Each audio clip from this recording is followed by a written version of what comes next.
Ever heard of a man who disappeared into his own miniature world? Not metaphorically, but literally. This is the chilling story of my Uncle David and his model village called Mossville, a perfectly crafted Victorian town that became something far more sinister than just a hobby. Picture finding your relative's diary, but here's the twist. It's shrunk to the size of your thumbnail. Inside those tiny pages lies the terrifying truth about his final days, where he claims he shrank down to just 1 inch tall, trapped in the very village he created. But that's not even the scariest part. His beloved miniature villagers, the ones he spent years crafting with loving detail, turned against him.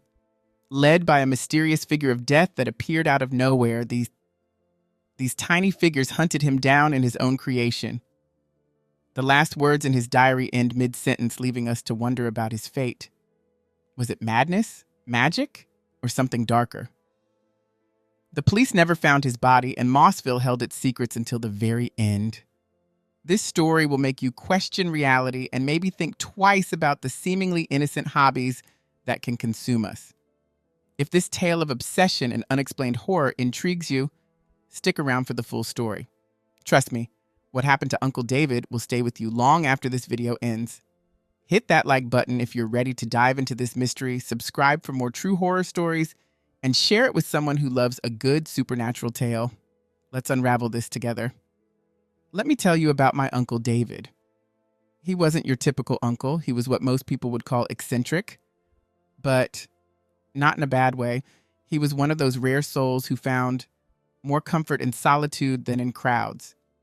Think of him as a gentle dreamer who happened to work in the most ordinary of places, a government office where papers were shuffled and days blended into one another. David never walked down the traditional path of marriage or fatherhood.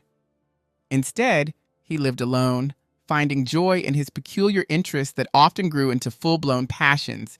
This brings me to his most fascinating purchase, the model village. Now, if you're wondering what a model village is, picture this. Imagine shrinking an entire English village down to the size of your backyard, with every detail perfectly preserved. These model villages were once the pride of the English countryside, especially between the 1930s and 1950s. Think of them as tiny time capsules where miniature worlds came to life. Each one was a masterpiece of dedication, complete with tiny churches where you could almost hear the bells ring, perfect little houses with smoke-free chimneys, railways where trains never ran late, and small figures frozen in their daily routines, right down to the dogs chasing cats through microscopic gardens. The craftsmanship in these villages was something to behold. Every brick, every window, every blade of grass was carefully considered. There was something magical about them, like peering into another world. But as smartphones and video games began to fill people's lives, these enchanting little worlds started disappearing. The few that survived still hold their charm, like old photographs that capture a simpler time. When Uncle David bought his model village in the early 1990s, he probably didn't realize he was investing in a dying art form. But honestly, I don't think he would have cared. To him, it was never about making money. It was about preserving something special. I can't tell you where this village was located, and perhaps that's for the best. You see, it's gone now. And I'm not entirely sure that what happened there isn't still lingering, waiting. What I can tell you about is the village itself. He called it Mossville, a name that sends a slight chill down my spine even now. David insisted on keeping the original name, claiming it was part of the village's identity. He was always particular about such things. Built to a precise scale of 172, Mossville was a perfect snapshot of Victorian England. The main street was a miniature masterpiece, dominated by a proud Anglican church with its reaching spire, an elegant town hall crowned with a gleaming copper dome, and a schoolhouse with windows that seemed to catch every ray of sunlight. The main street was like a perfectly preserved snapshot of a bygone era. Each shop window told its own story. The butchers with tiny cuts of meat on display, the grocery store with miniature produce, a welcoming village pub where you could almost hear the laughter, and the ever-reliable bank and post office. These were the kinds of businesses that are now fading from our real villages, replaced by chain stores and coffee shops. Just beyond the main street, the residential area unfolded like pages from a storybook. Each home had its own character. Some were cozy cottages with thatched roofs. Others proud Georgian townhouses with perfect symmetry. The attention to detail was breathtaking. I remember being amazed by the tiny flower beds, each no bigger than my fingernail, surrounded by pristine white picket fences that someone had painted with the steadiest of hands. The crown jewel was the manor house, perched majestically at the village's edge where a man-made stream curved through the artificial countryside. It stood 4 stories tall, its stained glass windows catching the light like jewels, and its turrets reaching toward the sky. The approach to the house was just as grand, a tree-lined avenue that made you feel like royalty even as you looked down upon it. Near the stream stood what I always thought was the most interesting feature, a working windmill that looked more Dutch than English, with its massive sails that would actually turn in the breeze. To the south, the railway station waited eternally for trains that would never arrive, except for the magnificent steam locomotive forever frozen on its tracks, its carriages still proudly displaying their class distinctions. But what truly brought Mossville to life were its tiny inhabitants. Each figurine was a character with their own story, from the elegant lady of the manor to the hard-working butcher, the devoted vicar, the friendly grocer's wife, and the proud train conductor.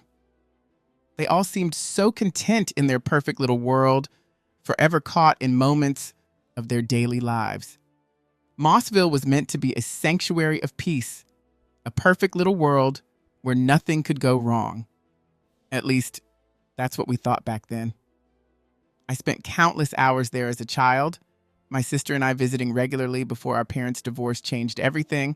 Uncle David would light up whenever we came, eager to share every detail about his precious village. He knew every story, every secret, every tiny detail of this world he'd become guardian of. But his love for the village had a darker side.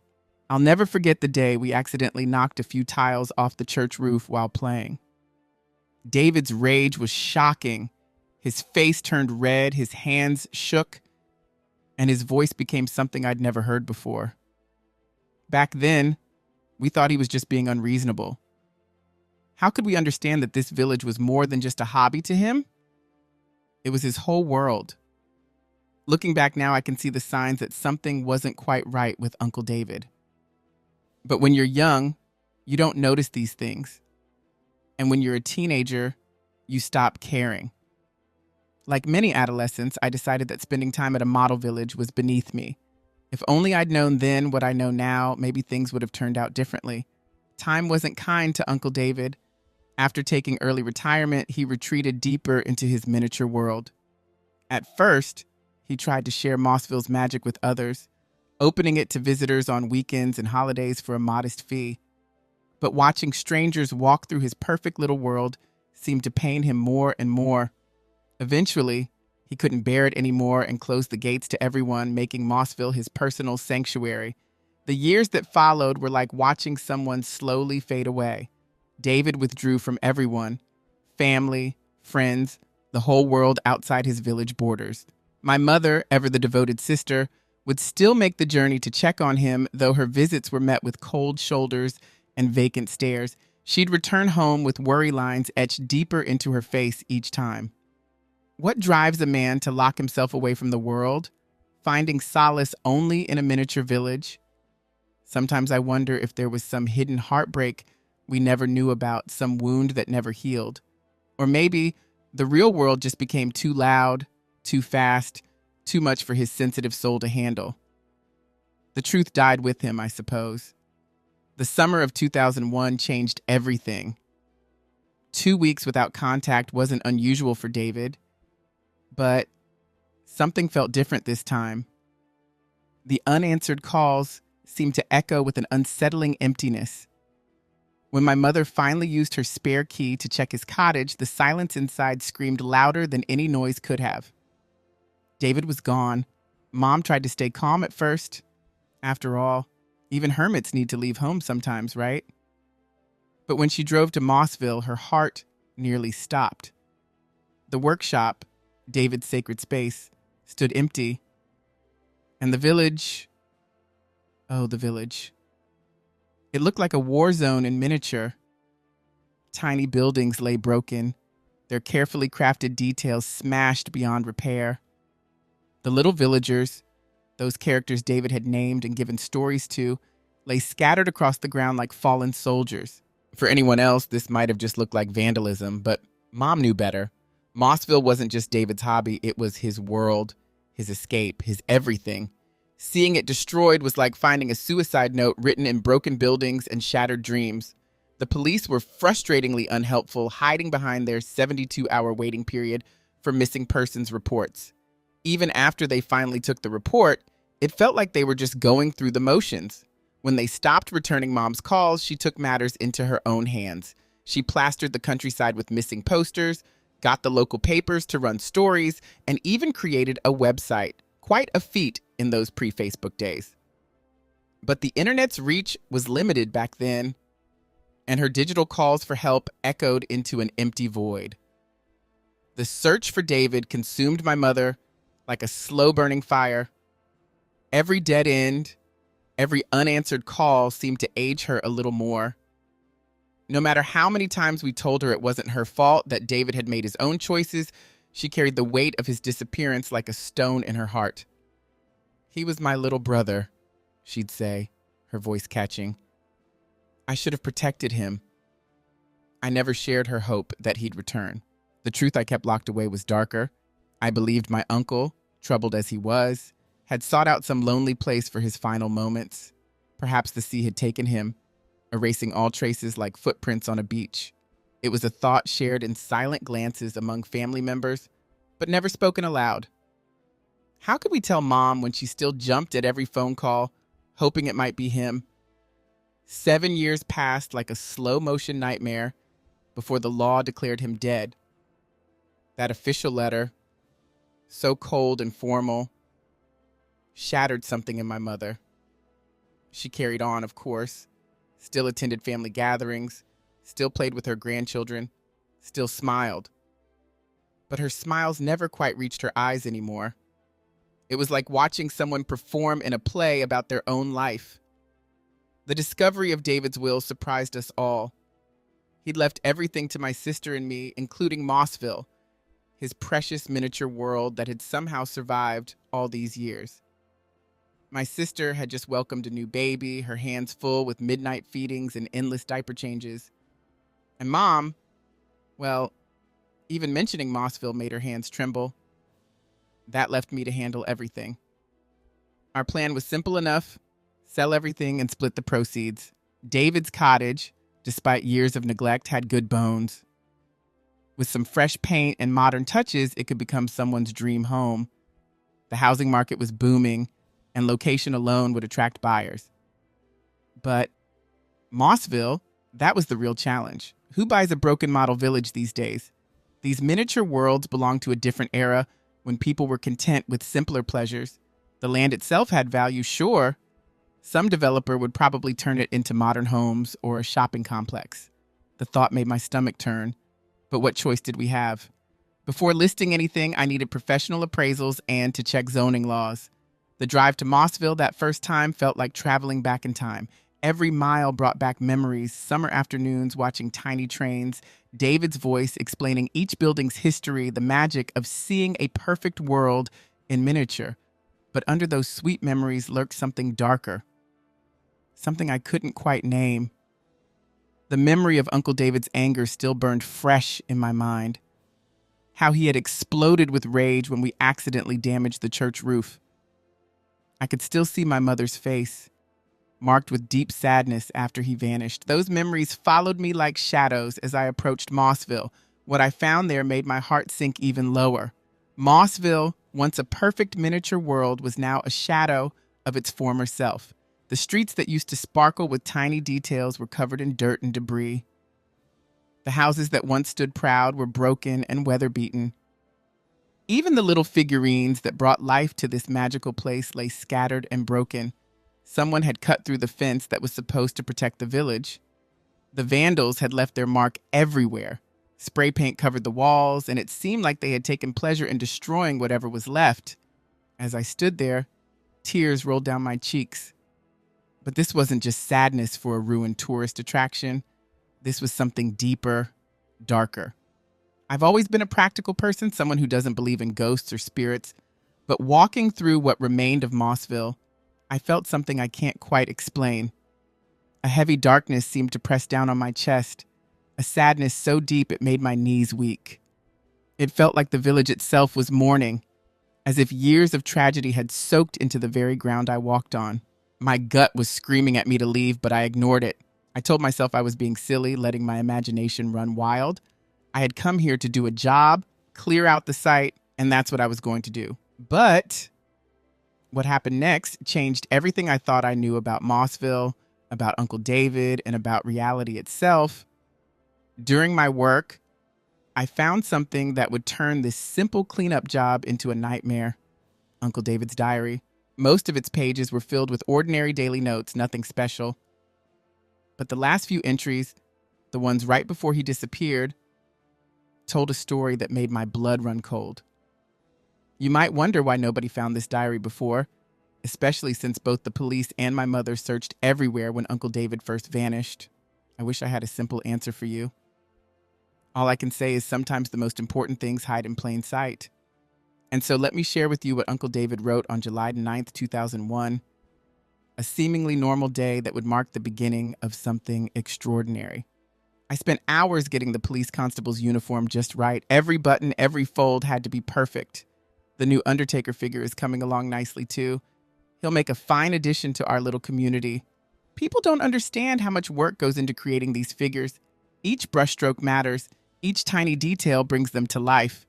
The afternoon sun gave me perfect light to work in the village. While polishing the town hall's dome until it gleamed, I noticed something was wrong. That damned cat had been here again.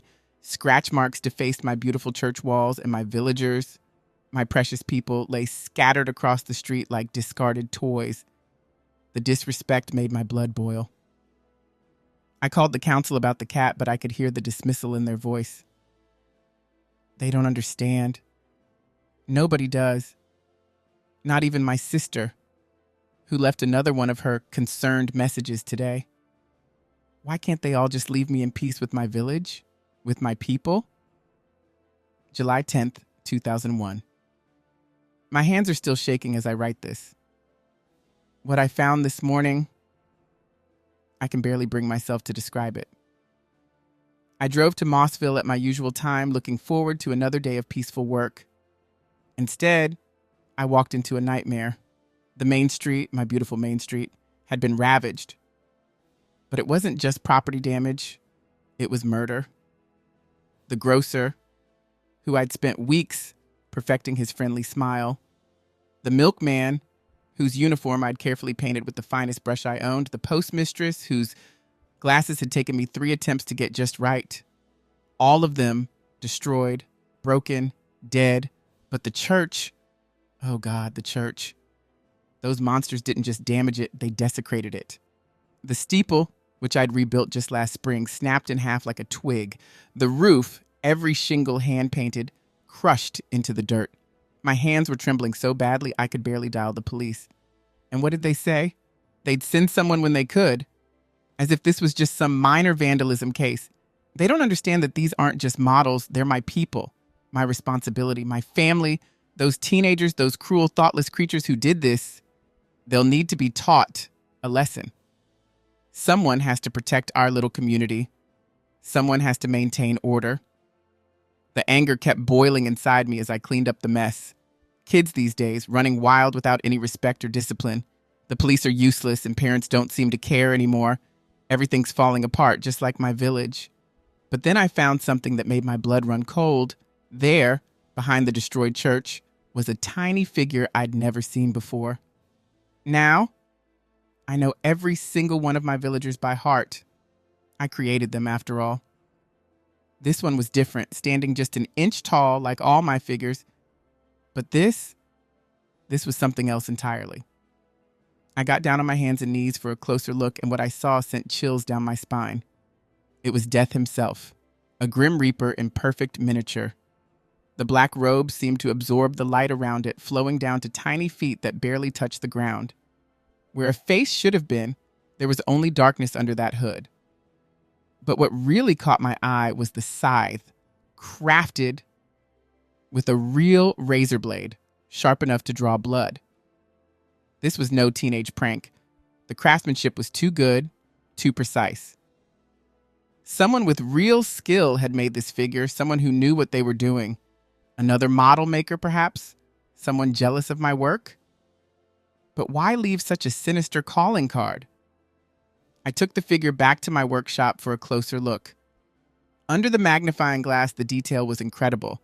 Every fold in the robe, every curve of the scythe perfectly rendered. But something felt wrong.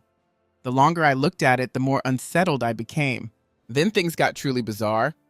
When I first picked it up, the figure was ice cold, like it had been sitting in a freezer. But within seconds, something impossible happened. The figure began to heat up in my palm, getting hotter and hotter until, Christ, it burned me like a hot coal. I dropped it with a curse, watching it clatter onto the workshop floor. I stood there staring at this tiny harbinger of death, trying to make sense of what had just happened. Was this some kind of trick?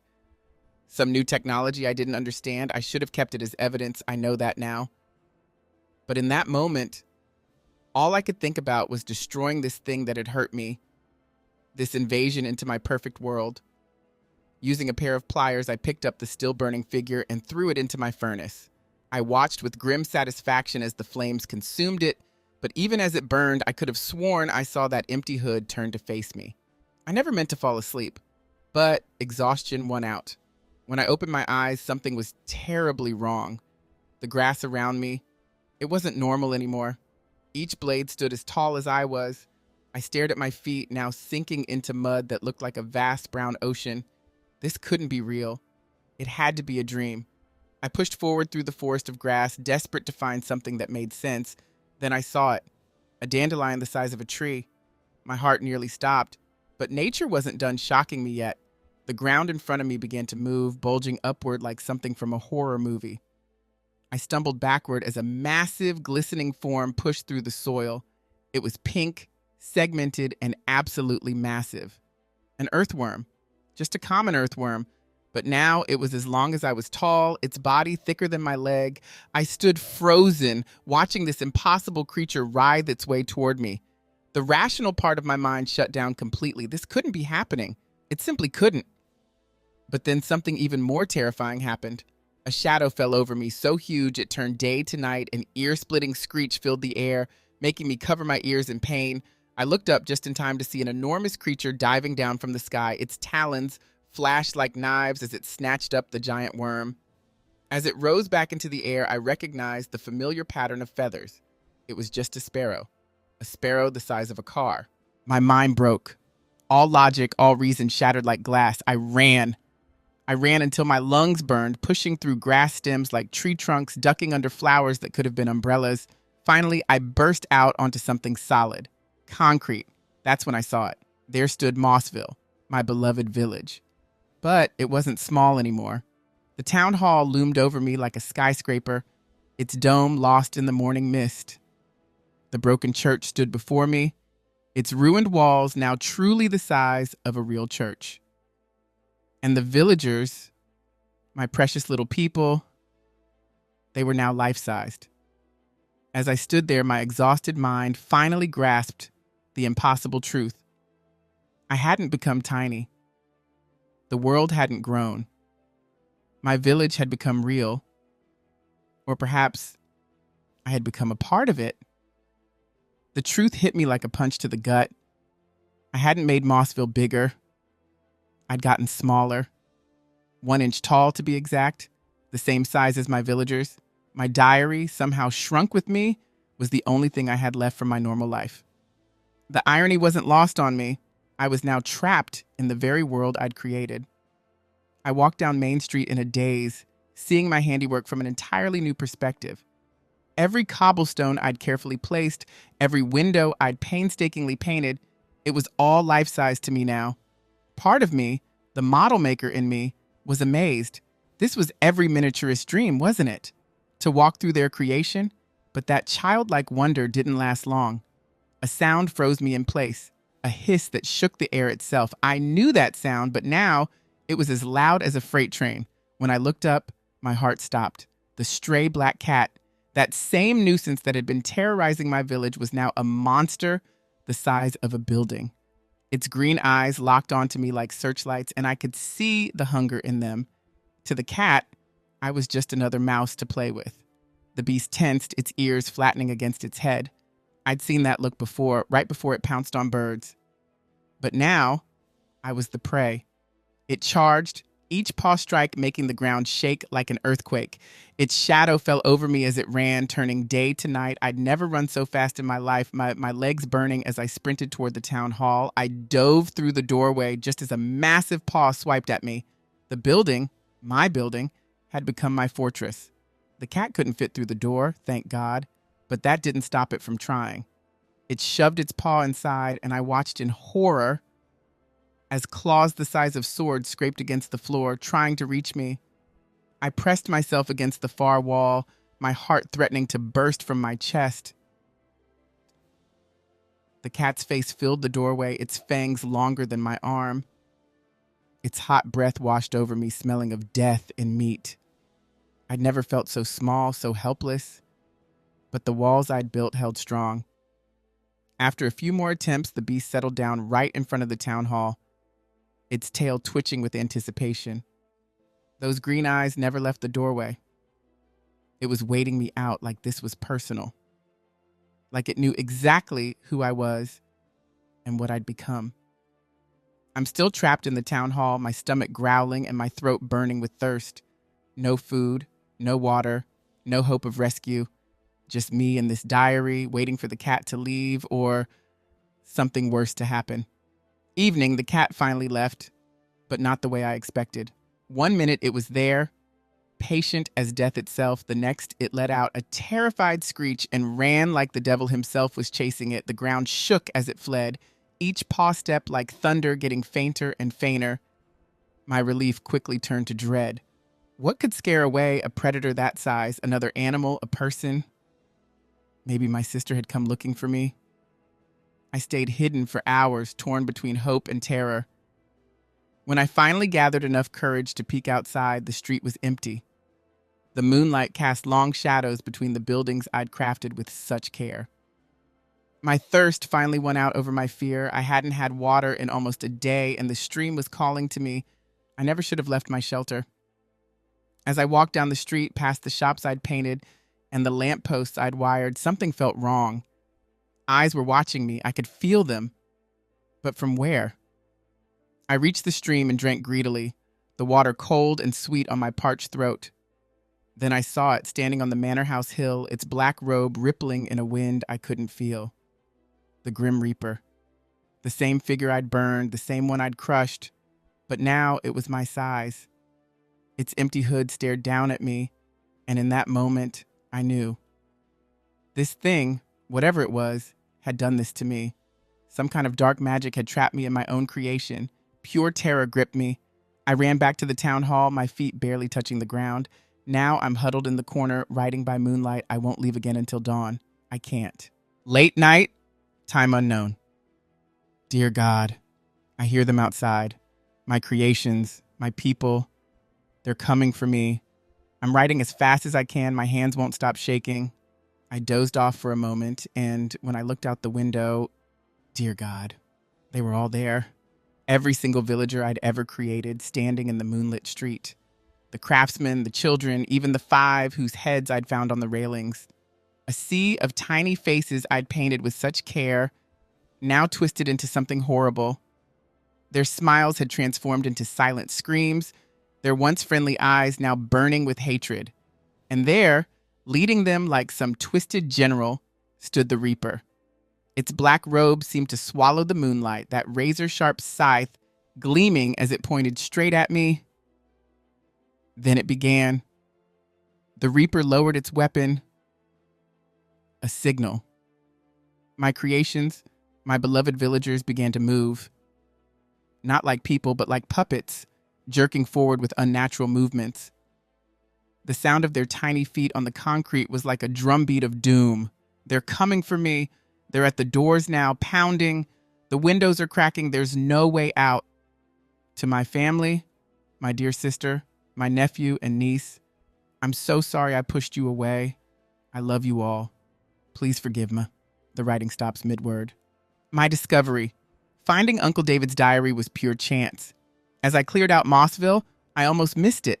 A tiny book no bigger than my thumbnail. Something made me pause, a feeling I can't explain. Maybe some part of me recognized my uncle's presence in those microscopic pages. Reading it required special equipment, a powerful microscope just to make out his desperate handwriting. Each word I read filled me with horror and grief. I never told Mom about what I found.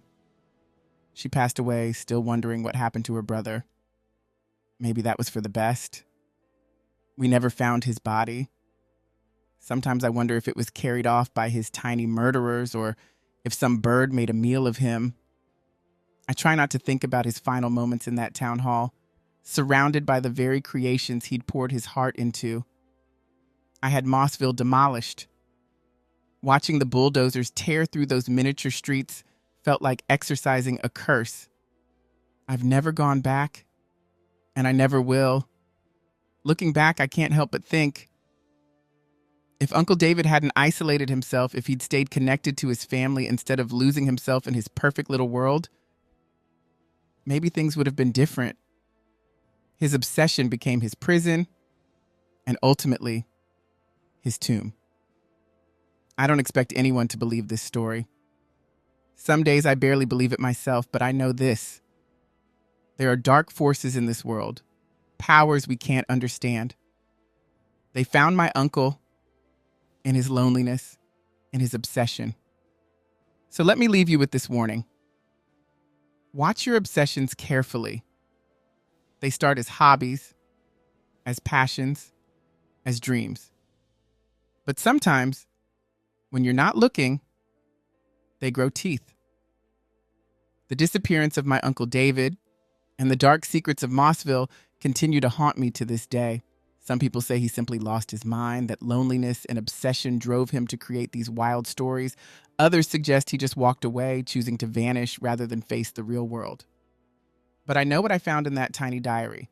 Those weren't the words of a madman. They were the desperate final thoughts of someone trapped in an impossible nightmare. The truth is, we'll never really know what happened in Mossville that summer night in 2001. The model village is gone now, bulldozed into history, taking its secrets with it. Sometimes I wonder if somewhere in some twisted dimension, my uncle is still there, 1 inch tall, running from his own creations. But perhaps the real horror isn't in the supernatural elements of this story. Maybe it's in how easily we can lose ourselves in our obsessions, how we can build walls around our lives until we're trapped in a prison of our own making. Uncle David's story is a reminder that sometimes the things we love can consume us entirely. If you've made it this far in the story, thank you for listening. Don't forget to hit that like button if this tale kept you on the edge of your seat. Subscribe for more true horror stories that blur the line between reality and nightmare. Share this with someone who appreciates a good mystery. Sometimes the scariest stories are the ones that leave us with more questions than answers. Until next time, keep an eye on your passions before they start keeping an eye on you.